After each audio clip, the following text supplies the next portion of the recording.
Hi, welcome back to my channel. My name is Allie. It is day 14 of the September series where I upload a video every single day. I'm on my lunch break and I have been listening to House of Sky and Breath.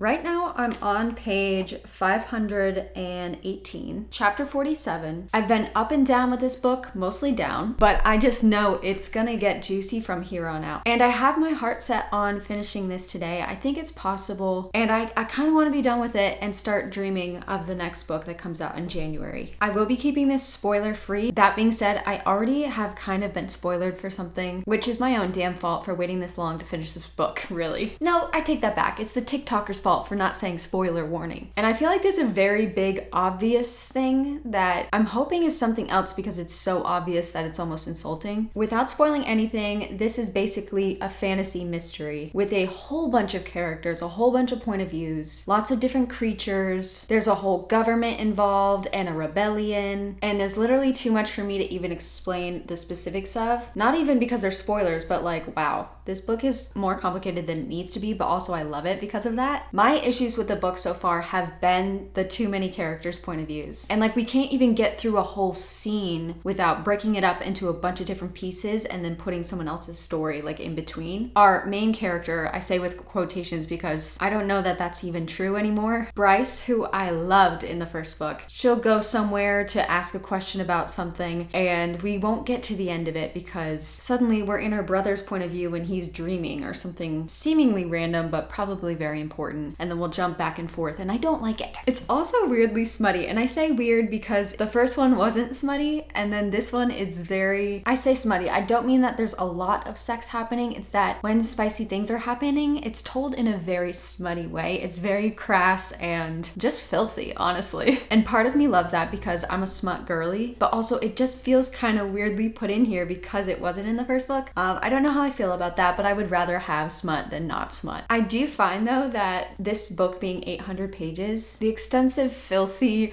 language being involved in these random scenes does feel a little unnecessary. I will say that. Oh, I did want to say that there have been a couple book announcements in the past couple days and I'm very excited about them. Although right now I can only remember one. Allie Hazelwood just announced her newest STEM Assist book. This is called Not in Love. And guys, it's an enemies with benefits to lovers book. I love that trope. It has so much promise. It has so much angst and so much like potential for like all the giddy emotions. I'm so excited. I forget what else was just recently announced. So if you have heard of any recent book announcements, let me know down in the comments because I've totally drawn a blank. Y'all, as I'm editing, I see that Grady Hendrix is coming out with a short story in just a couple weeks this month. It's called Ankle Snatcher and I'm so scared but very excited. Oh my god, it's only 29 pages. And I think it's just gonna be like an ebook on Amazon. What a random thing to do. But how exciting that we get it like very soon. Oh my gosh, for a second there, I thought Sarah J. Maas was actually gonna kill off a very important character, but she chickened out. Which is funny because when I actually thought this character was dead, I was like, no! But then when it turned out they're not dead, I'm like, they probably should have died. Clear nights when all the haze gets washed away. Smooth flights to Cabinet's Marvel escape. From the back to the front, from the ground, going up and I feel something. Like the sky, hold the light, let it shine till my heart starts to say something. Stay, blackberry days, comes on the horizon.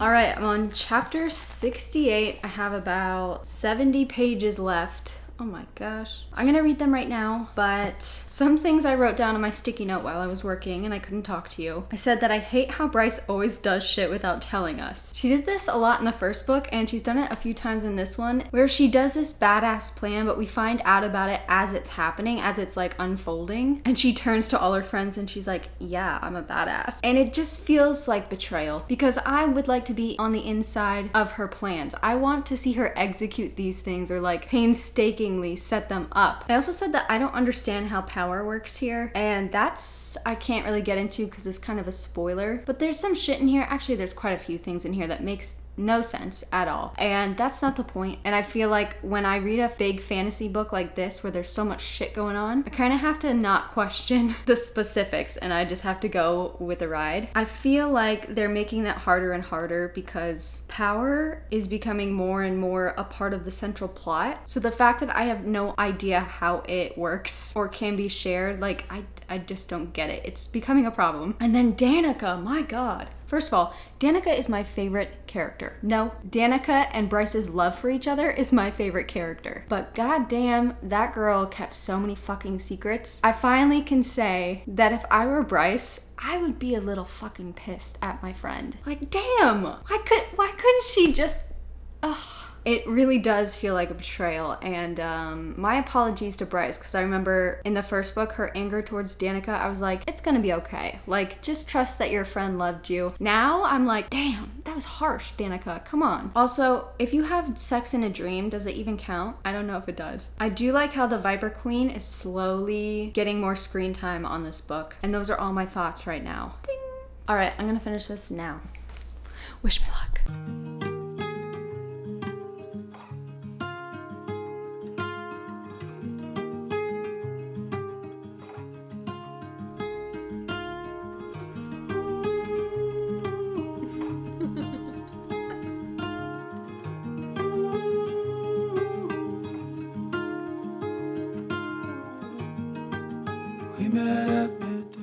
I'm so mad that I was spoiled for that ending because if I had no idea, I cannot even imagine how much my mind would have blown. Oh, that would have been so good. It's funny because I wasn't ever bored reading this, but I really don't think... How do I say this? Like, what was the point of this book? I just don't know. At least for it to be 800 pages. What? I did actually sort of like the overarching plot.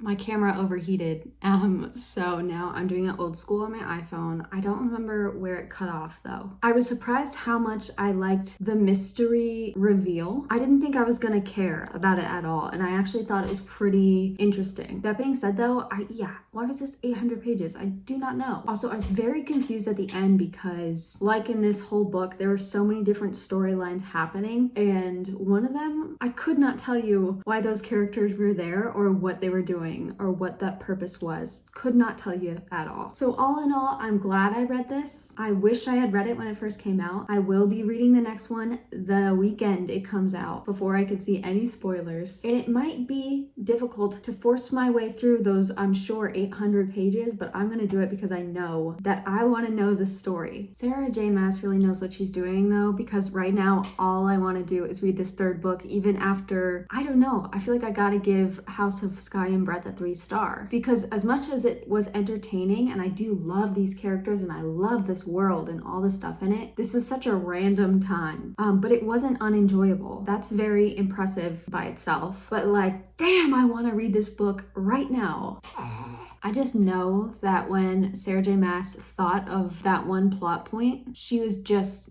cackling, thinking about how we were all gonna lose our shit, and she'd be right. Oh, I'm so mad I got spoiled. Like, I literally could punch someone. I'm at a loss of what to do though for the rest of the evening because it's already 5 p.m. I obviously cannot finish a book today, and so I don't really want to start and like make an introduction to a book and then have to like piggyback on it tomorrow. I think because I'm feeling chatty and a little directionless, I'm going to pick up some books that I think I'm gonna read the rest of the month. We're about halfway through. So join me as I try to come up with my second half of September TBR. But of course, take it with a grain of salt because I am very likely to abandon this completely. Okay, I have a stack of books here, and I know that the second the words come out of my mouth, my interest in these books is going to be just eliminated. But I don't care. I'm going to tell you anyway what right now in this moment I want to read for the rest of the month. I obviously still have my Thick Thighs readathon books from that TBR. And I think even if I don't finish them this week, which is when the readathon is, I'm going to keep them on my monthly TBR because obviously I'm still very interested in reading those. I think the one I'm most interested in and will make the biggest effort to finish or read is Six of Crows because like I want to be in on that conversation finally, but I can't read any of those books tomorrow because Miss Rouge comes in the mail tomorrow.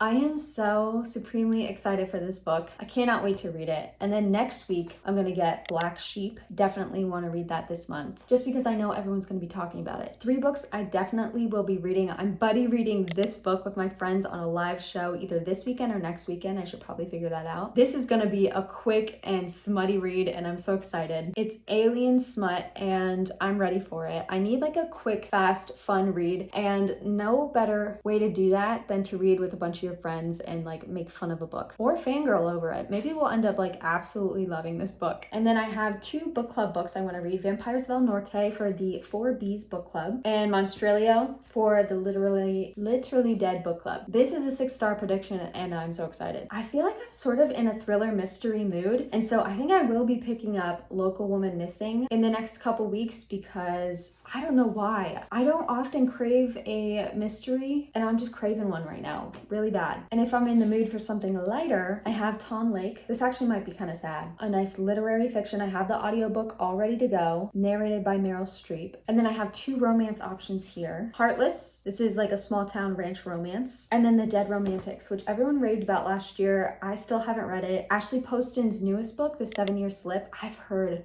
fucking amazing things about it, and I really want to get to it, but in my head I can't read it until I read this. I know it's not a series, but like that's how it works in there. So that is my tentative TBR for the rest of the month. Just kidding. I forgot I ordered a book, and I don't know when it's gonna get here. Actually, I'll save it for a surprise when it finally does get here. 1, because the information is on my phone and I can't get to it right now. And 2, that makes it a little more fun. And 3, I think it's like 400 pages, and so I might get scared and not read it. All right, I think I'm gonna wrap it up. This is the first time all month I have finished filming a video before it's gotten dark outside. Please let me know what you're reading right now. I have the weirdest feeling in my stomach, like I'm nervous, and I hate that feeling. And I don't know what I'm nervous about. Probably because I had too much coffee today. But anyway, let me get my numbers for my stats. All right, so this month I have now read 10 books. Today I read 381 pages. And I do see that I'm getting way better at listening to audiobooks while I'm working. It's crazy that you kind of have to train yourself to do that, because even last month I could not do it. And then for this month in total, I've read 2,997 pages. All right, I need to go put something in my stomach. It feels really weird right now. But I will see you tomorrow, and I will be reading Rouge. I will be so mad if it doesn't come in the mail tomorrow. I think I might cry. Goodbye.